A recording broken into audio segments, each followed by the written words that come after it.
friends. Today we're going to make a recipe I got from my best friend Marnie, and it's oatmeal molasses bread, or maybe it's molasses oatmeal bread. I don't remember which way it goes. I'll tell you when I get to the recipe, but it's passed down to her from her grandma.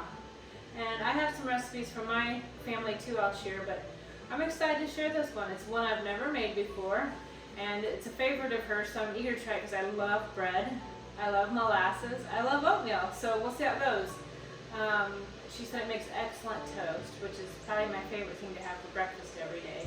So it'll be a different tea time. We won't be having, a dessert. We'll be having oatmeal molasses bread, or molasses oatmeal bread. I'm not sure which, but I need to pick out an apron.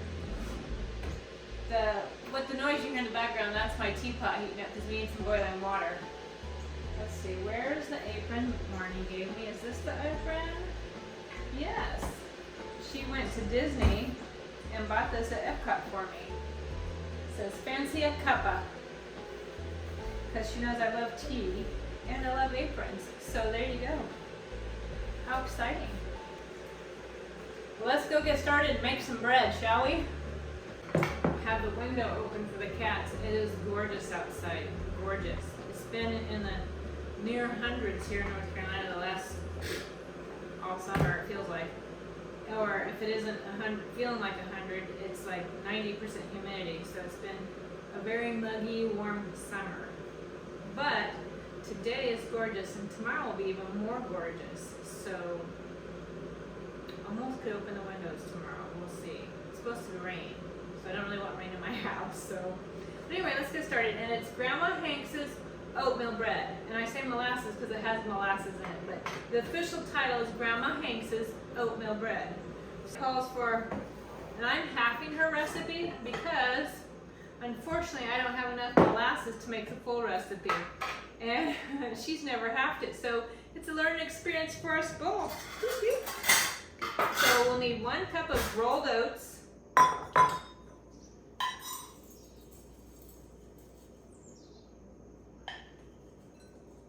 there we go. I love oatmeal. I went for a craze, which I might have to get back into, of having baked oatmeal forever. I loved it. Calls for 1/4 of a cup of molasses.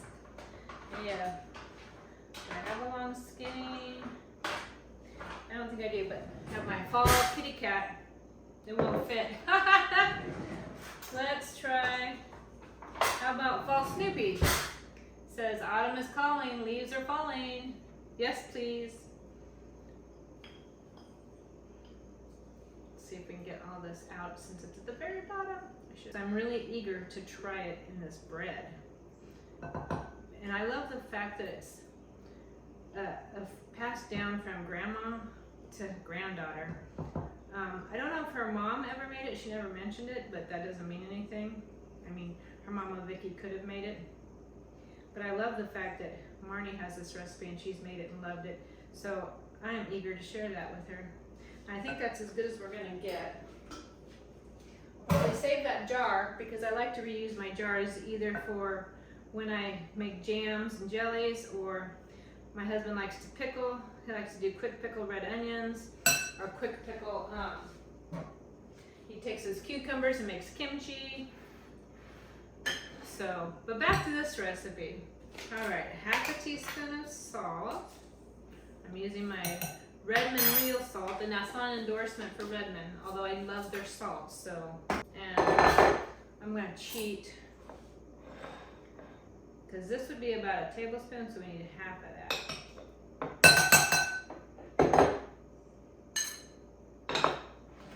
And then last but not least is 1/2 cup of boiling water. Oh, I think I was going to mix it in here. Huh? Oh well. It's okay. It'll come out.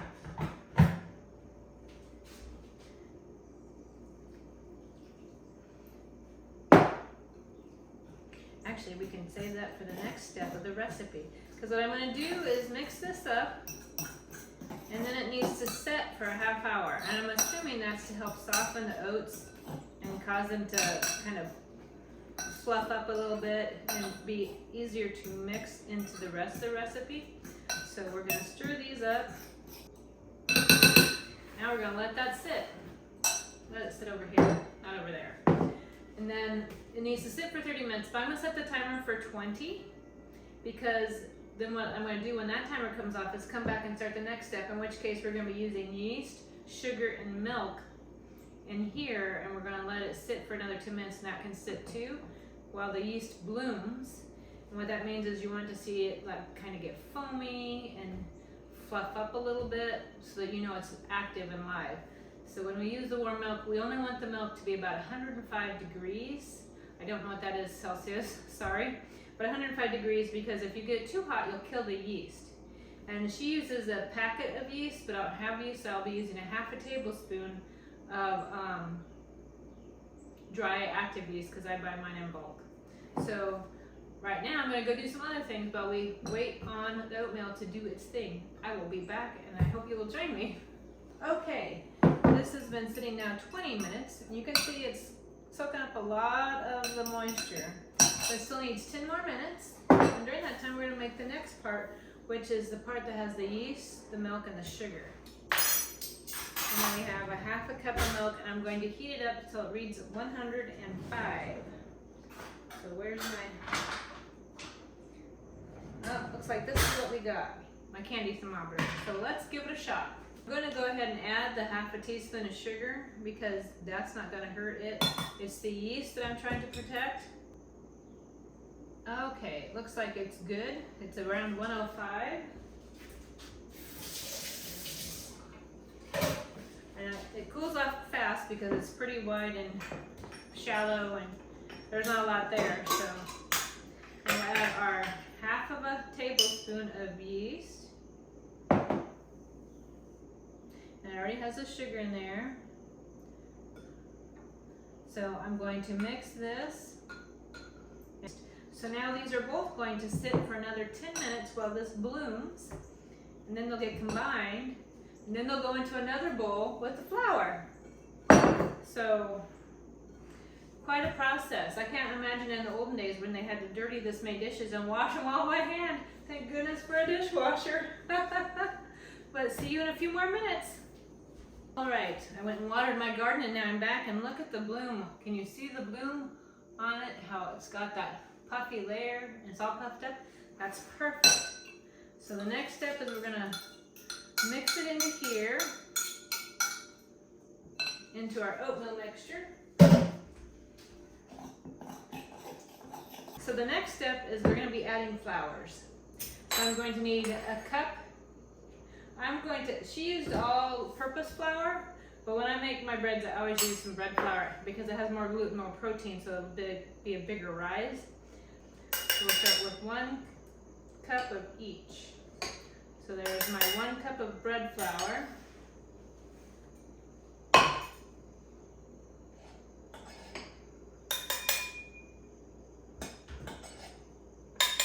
Hello, Lexi May. Did you come back in? There's my cup of all-purpose. Hi, Kikumi. Did you enjoy the outside? Yeah? Are you hunting? Goofy. So now we're going to pour this in here and mix it all together. I bet this would make a great cinnamon roll. I don't know. It probably would need more sugar than it has, but I'm curious to see how it comes out. I'm thinking of possibilities when I know more. But let's get this mixed in. I think what I'm going to do is use my hands to work it in until it no longer sticks to the sides. So this is what I mean by old school, that you'll be kneading it in. And if you had a KitchenAid or a mixer with a dough hook, you could be doing it that way. But I don't. I thought about toying with it and put it in my bread machine, so my bread machine would do all the work. But having never made this recipe before and kind of wanting to stay true to Grandma Hanks's recipe, I decided to do it this way. Kind of old school. So we're going to be kneading it all together. Stick into my get some of this off and work it back into the dough and not on me. Sometimes there's something very peaceful and kind of satisfying to do something the way our ancestors used to do it. You know, they didn't have mixers or dough hooks, or if they did, it wasn't always readily available and affordable. Or the fact that when they were taught, it was taught by hand, so they did it by hand. And I love doing stuff like that back the way that it used to be done. Before electricity or kitchen gadgets or tools. Sometimes, like I said, there's just something satisfying and something kind of makes you feel proud of yourself that, look, I can do that. Okay, so now that we have it kind of all together, and I ended up only using 2 cups instead of a cup and a half. Now we're going to put it into a greased bowl and just shape it. Take it back to your days of playing with Play-Doh when you were a kid. Smells good. So we're going to put it in the pan, and once it's greased, you kind of give it a little bit of a turn so it greases itself on all the sides. And now we're going to put it in a warm spot and cover it, and it needs to rest for 45 minutes to an hour. And here is a little trick, a little tip if you will, to help your bread to rise, especially when if you like let it on the stovetop. This is kind of cool, and so it likes to be in a warmer environment. And I know some people can put it on their oven on low, but to be honest, I don't trust my oven, and I don't want to actually bake my bread. So what I'm going to do is I'm going to go ahead and start preheating my oven to 350. But I'm going to put a breadboard down, and I'm going to take my towel, and I'm going to set my, come back here, get a piece of the bread there. Now I'm going to take my dough in the bowl and just cover it like this on top of the wooden piece, on top of the heating stove, and that should provide nice heat. I'll set my timer for 45 minutes, and then we'll come back and see what's going on. Here is our dough. It's been rising for about an hour. And what I'm going to do now is put it into a pan that I've buttered, and I buttered the bottom and the sides. And we want to kind of roll it, kind of like smooth it and shape it a little bit. Then we're going to put it in here. Oh, and I got rid of my towel that I wanted, because now we're going to put it on the board in place of the bowl, and now I'm going to cover it and let it rise some more so we can bake it. So on to the next rise, moment of truth. So it's risen a little bit, and I like how like kind of earthy looking it is. So now it's time to bake it, and it says to bake it for about a half hour. So here goes.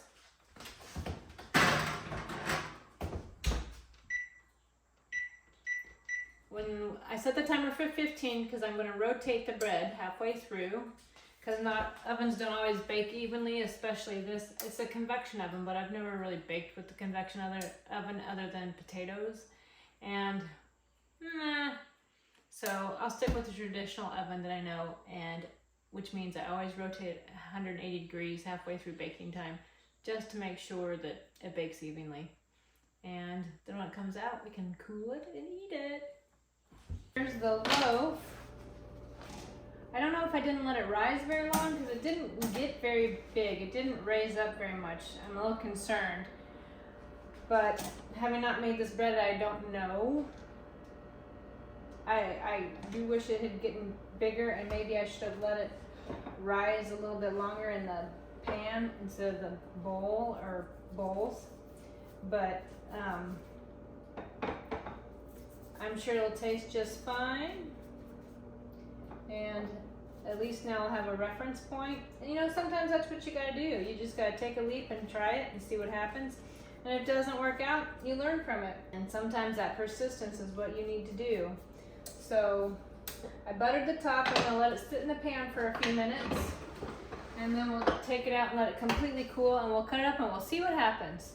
It smells amazing. And I'm sure it'll be yummy like I said, I wish I'd maybe let it rise a little longer. I know in the original recipe, they put it in the oven so that it would be super warm to rise, but I'm just afraid that I don't know that my oven would behave itself and then I would be baking it instead of rising it. So I think in the future, if I make it, I would just wait until I saw it like just double itself and get bigger. But I'm sure it'll still be tasty with some butter and jam. There's the little loaf. So let's cut some of this off so we can toast it.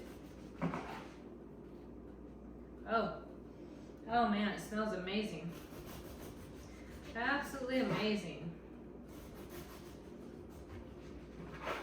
I like the crumbleness of it. Wow, look at that. It smells so good. Now I'm gonna put it in the toaster and toast it and put some butter on it, and then we'll have some tea time.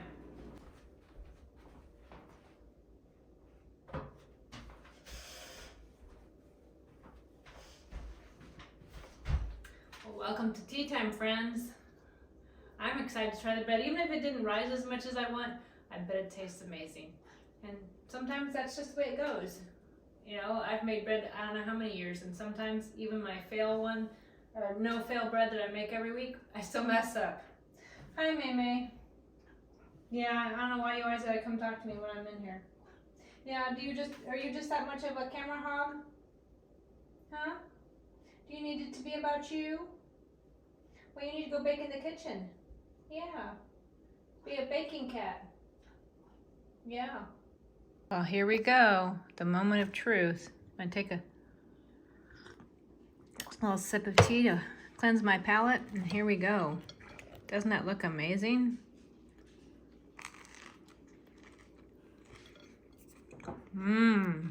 Wow. It's so hearty. It has such a nice flavor.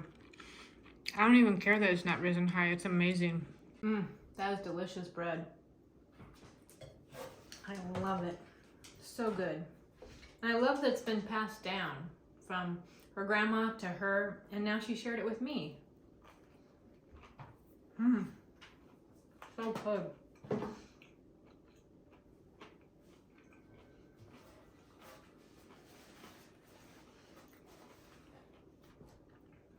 I bet it would be amazing with jam on it. Some of my homemade jam. Or honey. Or honestly, I would make it into French toast. I bet that would be great because it's such a nice hearty bread. I mean, this is the type of bread you have for breakfast, or you have it with soup in the winter, because it just, I can see why Grandma made it, because it just sticks to you. And that makes me think of that, the whole fact of, like, I was just reading online and I thought it was so interesting that grandma core, like cottage core or academia core or any of those are like, now it's kind of like in vogue, trending, you know, popular. And I can see why, because there's something about that heritage passed down that just, it gives you a sense of where you belong in your history of your life, because you are learning things that your ancestors did, and you're able to, in some ways, almost like being able to do this, even though I never met Grandma Hanks, it's a way of touching her spirit and the legacy she left for her family by being able to make her recipe. And being, I don't know, just sharing that is just something that's just priceless. I think that's why I myself love grandma core. That nostalgia, the vintage, the doing things the old way, doing things like we used to do them. Even if it takes a little longer, even if it's a little harder and more challenging, even if it doesn't turn out perfect every time, there's just something about it.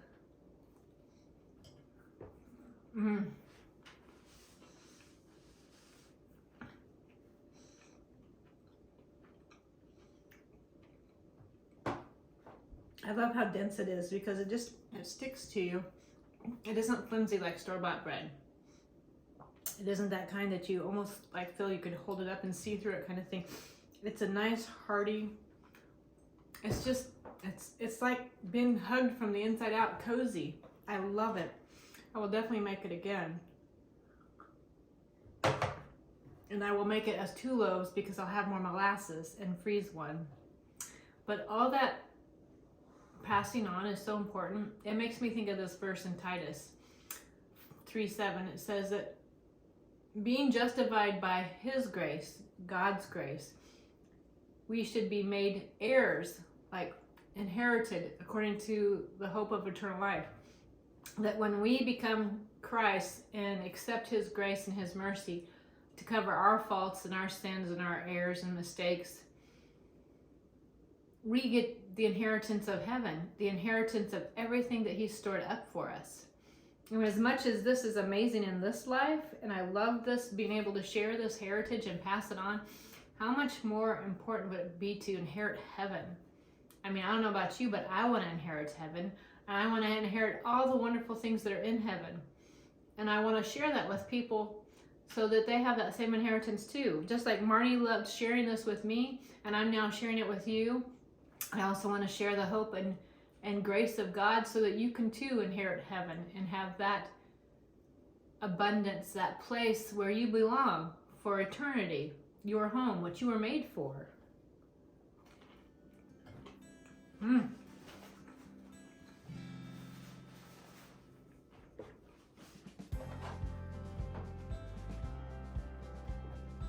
It's so yummy. I just love it. I wasn't sure how I'd feel about it since it didn't rise as much as I wish it had. But it tastes so good. And the texture and density, I don't care. It's wonderful. Absolutely wonderful. And you know, if we can have things of this kind of beauty, inheritance passed on to us in this life, imagine what's stored up for us in heaven. Because this world isn't perfect. This world has sin and darkness and evil and flaws. And heaven has none of that. Heaven's perfect. I mean, we can't even comprehend perfect, because as much as we struggle and try and be perfect, we can't be. That's why we need Christ. And no matter how much you try and make something perfect, we can't. We fail. We're human. So I can't imagine the legacy and the inheritance in heaven. But I sure want to strive for it. And I'm so thankful for the grace to be able to go.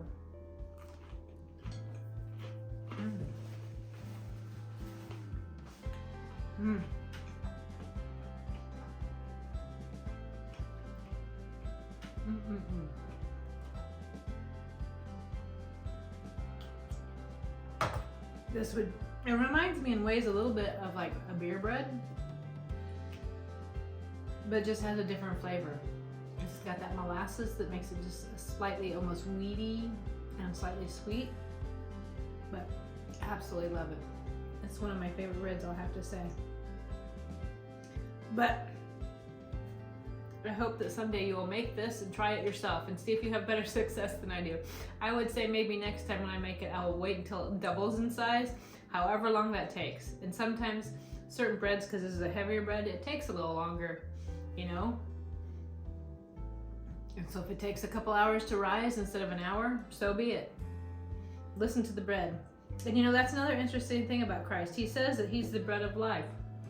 And he says it more than 365 times, which is also more than once a day.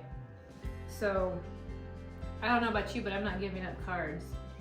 And I am taking my daily bread and eating it. So thank you for joining me, and I hope you come and try Grandma Hanks's oatmeal bread. And if you do, let me know how it turns out for you.